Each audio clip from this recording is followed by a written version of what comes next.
Amrita, those of us who are not as sophisticated as you in looking at the oil markets, just take a look at the numbers on our terminal and say this is what it's trading for.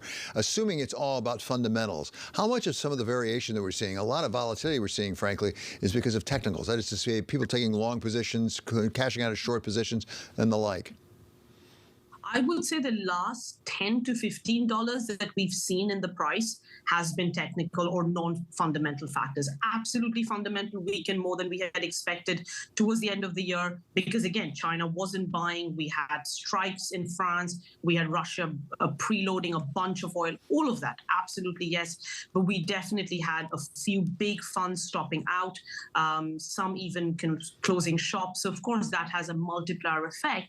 And that's why we've seen the kind of volatility we've seen. Look, people need to come back in the new year, rebase, look at what the China numbers are showing. And I firmly believe we are going to be headed higher. It's just going to take a little bit of time because, when you have such a big, long liquidation, people will take a little bit of time just to get their confidence back. Final question, maybe unfair. If you had to pick one variable that would drive oil prices for the next year, what would it be?